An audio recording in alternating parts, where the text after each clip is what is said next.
नमस्कार, मैं हूं जयश्री नागदा और आप देख रहे हैं सीबीसी न्यूज राजस्थान। राजस्थान में चारों दिशाओं से चल रही बीजेपी की परिवर्तन यात्रा में एक बात सियासी गलियारों में जबरदस्त चर्चा में बनी हुई है और वो है कि यात्रा को हरी झंडी दिखाने के बाद से ही वसुंधरा राजे कहीं नहीं दिख रही। अब यात्राओं में उनकी गैर मौजूदगी को सियासी खटास के तौर पर देखा जा रहा है।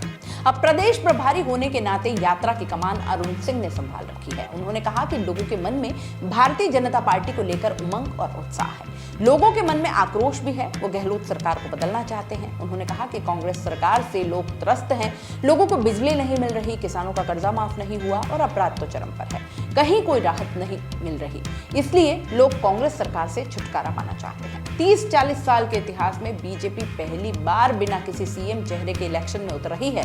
इसका फायदा होगा या नुकसान, इस सवाल के जवाब में उनका कहना है कि ये सब हमारे केंद्रीय पार्लियामेंट्री बोर्ड को तय करना है। लेकिन यह है कि साल 2017 के उत्तर प्रदेश चुनाव में भी हमारा कोई चेहरा नहीं, उत्तराखंड के चुनाव में भी कोई चेहरा नहीं था, असम और हरियाणा चुनाव में भी हमारा कोई चेहरा नहीं था।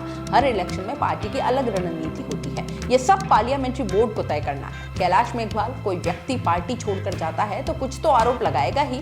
अब से पहले तो वे कुछ बोले नहीं, अब जब छोड़ के जा रहे हैं तो ऐसी बातें कर रहे हैं। ये सब कुछ जनता जानती है और समझती भी है। परिवर्तन यात्रा की शुरुआत के बाद से ही वसुंधरा के कहीं भी दिखाई नहीं देने पर बोले कि परिवर्तन यात्रा की शुरुआत में वो थी और आगे की परिवर्तन यात्राओं में भी वो आपको नजर आएंगी। कहीं कोई दिक्कत नहीं है, आगे की यात्राओं में वो आ जाएंगी।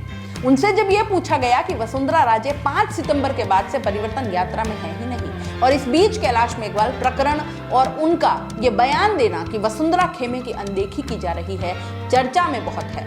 कहां है वसुंधरा राजे, तो अरुण सिंह बोले कि बीजेपी की हर यात्राओं का मुख्य चेहरा रही वसुंधरा राजे। इस बार परिवर्तन